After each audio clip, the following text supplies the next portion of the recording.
Segunda intervención francesa.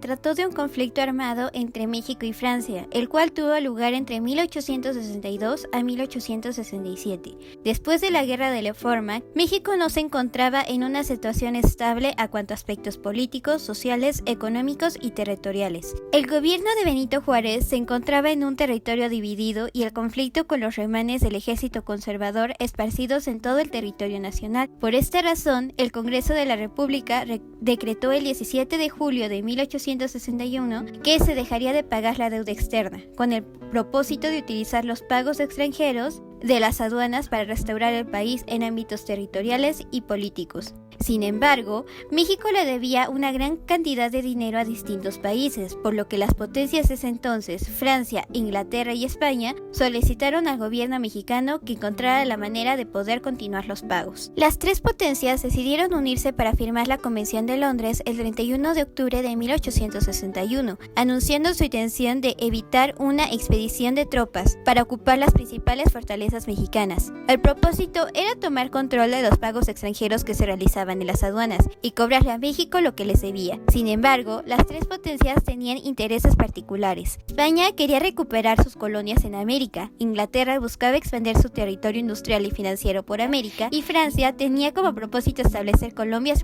mineras en este territorio. Claramente, debido a las condiciones del país, el gobierno se le iba a hacer muy difícil cumplir con todo lo que se les pedía. Los barcos españoles llegaron a Veracruz en 1861, los ingleses el 6 de enero de 1862 y las francesas el 7 de enero del mismo año. España envió navíos de guerra que zarparon de La Habana a Cuba y los cuales llegaron al puerto de Antón Lizardo. Desembarcaron 6,000 soldados, por lo que el general Manuel Doblado cuestionó el motivo de la visita y los extranjeros respondieron únicamente que querían negociar con el gobierno de forma pacífica. Las tres potencias se reunieron para firmar el Tratado de la Soledad al 19 de febrero de 1862, junto con el gobierno mexicano siendo representado por el secretario de Relaciones Exteriores, Manuel Doblado. En ese tratado se establecía que México reanudaría el pago de la deuda externa una vez se hubieran solventado las prioridades del país. Inglaterra y España aceptaron el tratado y decidieron retirar sus tropas del territorio mexicano, pero Francia no desistió y decidió invadir. Ante el acercamiento de una guerra, Juárez hizo un llamado a todos los gobernadores del estado para enviar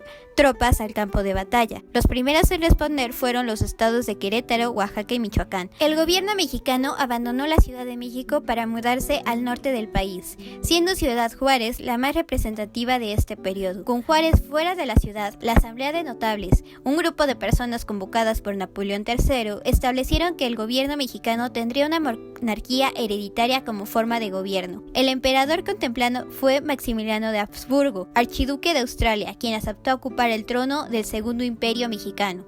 El 5 de marzo de 1862, el general francés Charles Ferdinand Latreille, conde de Lorenzes, desplegó sus tropas por México, dirigiéndose hacia la capital. Ingresó por Orizaba y durante el trayecto debía pasar por la ciudad de Puebla, donde el general Ignacio Zaragoza, jefe supremo de las fuerzas mexicanas, y su ejército estaban esperando con un plan de defensa elaborado. Sin embargo, los franceses vencieron la resistencia de las tropas liberales, llegando hasta San Agustín de Palmar. Zaragoza concentró su ejército en los fuertes de Loreto y Guadalupe dentro de la ciudad de Puebla. Durante la madrugada del 5 de mayo, los franceses dirigidos por Lorenzes llegaron a la ciudad y atacaron en 3 asaltos, los cuales fueron rechazados. Las tropas francesas tenían como propósito apoderarse de los fuertes de Loreto y Guadalupe, por lo que se desencadenó una batalla entre franceses y mexicanos, donde los primeros fueron derrotados por las fuerzas mexicanas. Sin embargo, fue de las pocas batallas que el ejército mexicano tuvo a su favor. Más tarde, Napoleón III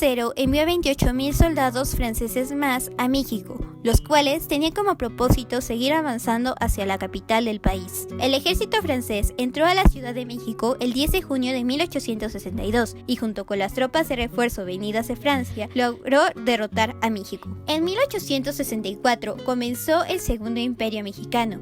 Maximiliano de Habsburgo ocupó la presidencia de México, adoptando la monarquía hereditaria como forma de gobierno, con un príncipe católico en el trono. El gobierno duró de 1864 a 1868. 1837 y se basó en dos fuerzas, los ocupantes franceses y los liberales moderados. El emperador poseía un pensamiento bastante liberal, por lo que puso en práctica ideas progresistas liberales, negándose a anular las leyes de reforma y rompiendo toda relación con el representante del Papa. Comenzó a atender a los pueblos afectados por las leyes de reparto agrario, acción que jamás se había realizado durante otros gobiernos. Además, comenzó la construcción del ferrocarril en Veracruz, México.